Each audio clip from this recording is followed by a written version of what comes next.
Olá, vamos dar continuidade ao nosso componente curricular Economia Brasileira.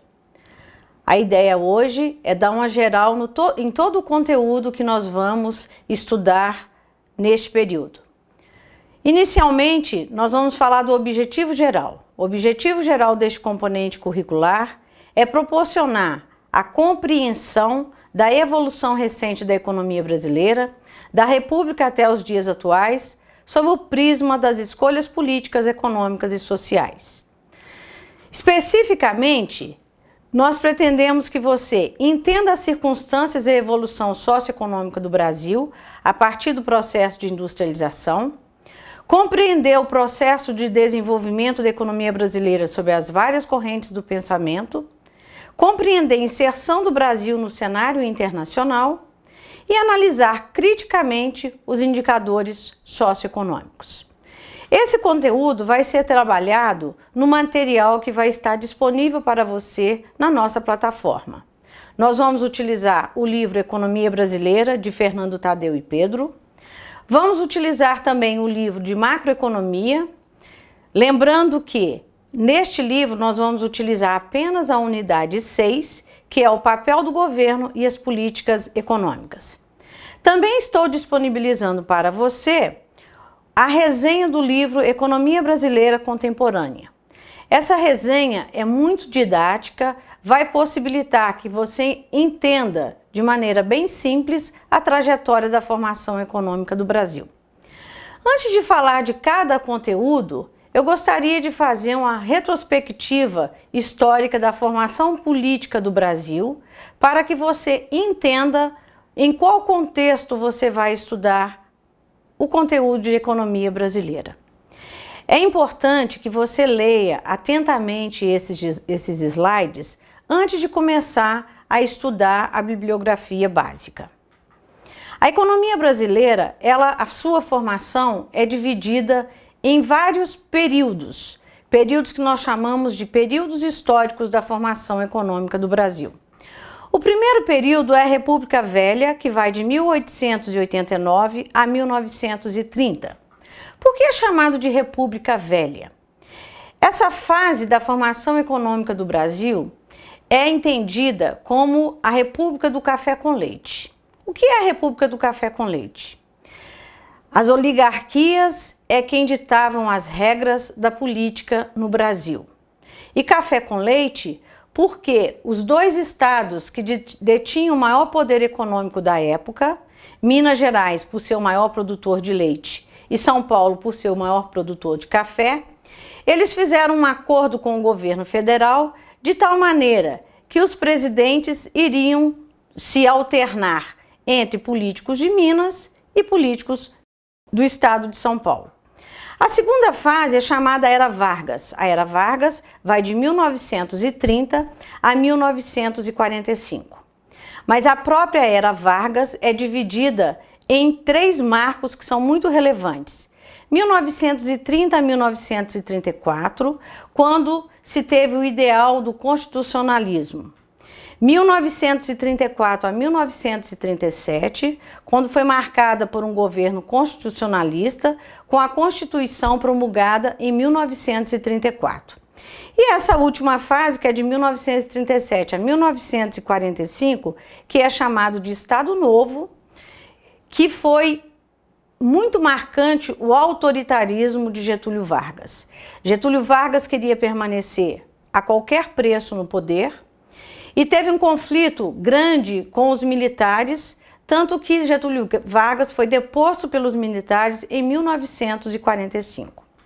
A próxima fase é chamada de República Populista. Getúlio Vargas, ele intentava o populismo, ele queria que o Brasil se tornasse uma economia grande.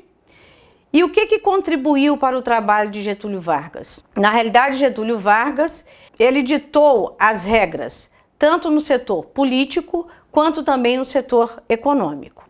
O presidente Eurico Gaspar Dutra, que foi o primeiro presidente em 1945, ele deu continuidade às políticas nacionalistas de Getúlio Vargas. Ele ficou até 1950, quando Getúlio Vargas volta ao poder por votação legítima. Só que Getúlio Vargas não teve um mandato tranquilo. Tinha um conflito muito grande com os militares, tanto que em 1954, devido à pressão que ele sofria, ele cometeu suicídio.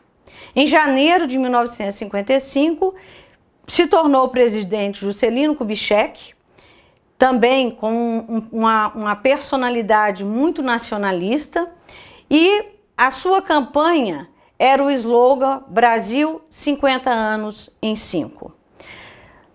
Juscelino Kubitschek tomou uma decisão muito importante. O Brasil, dada a sua vasta extensão territorial, tinha capital no Rio de Janeiro.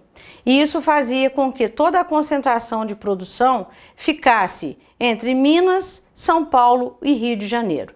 Ele então decidiu levar a capital do Brasil para o centro do país, construiu Brasília, que foi inaugurada já na década de 1960. É importante lembrar que em 1961 tomou posse, na realidade começou com Jânio acabou não assumindo e quem assumiu foi João Goulart. O que marcou bastante a formação econômica do Brasil nesse período? João Goulart era comunista. Ele intentava implantar o comunismo no Brasil. O último período da fase da República Populista se dá com João Goulart entrando no poder. João Goulart ficou no poder entre 1961 a 1964. Foi um período muito conturbado da economia brasileira. Dados seus ideais comunistas, ele foi deposto pelos militares em 1964, entrando a nova fase que é chamada de ditadura militar. A ditadura militar brasileira durou de 1964 a 1985, mas também foi subdividida em várias fases. Nós tivemos uma fase que vai de 1964 a 67, temos uma outra fase que vai de 68 a 73, a terceira fase que vai de 74 a 79 e a última fase que vai de 1980 a 1984. O que marcou o Brasil nesse período? Os militares fizeram vários planos de planejamento para a economia brasileira. Nós tivemos decisões políticas e econômicas de alta concentração de renda. O Brasil começou a ter taxas de inflação muito elevada.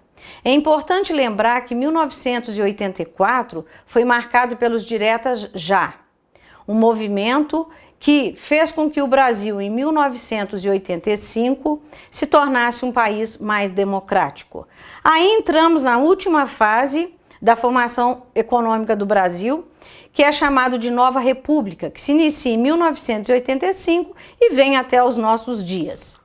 Esse período foi marcado pelo presidencialismo. Inicialmente nós tivemos no direta já, o colégio eleitoral elegeu Tancredo Neves como presidente, mas como sabemos, Tancredo Neves nem chegou a tomar posse, ele teve problema de saúde e faleceu, e José Sarney é quem ocupou o seu lugar. José Sarney ficou no poder até 1989, quando nós tivemos a primeira eleição presidencial por voto direto, elegemos Fernando Collor, que tomou posse em 1989. Daí adiante, nós estamos na fase mais recente da economia brasileira, em que todos os presidentes foram eleitos por voto direto, né? O que marcou essa fase foi a promulgação da Constituição Brasileira de 1988, que é a Carta Magna que vigora até hoje. Então, para vocês entenderem o que vão estudar no material que está disponibilizado, é importante que vocês relembrem essa retrospectiva, lembrando toda essa formação política que o Brasil teve.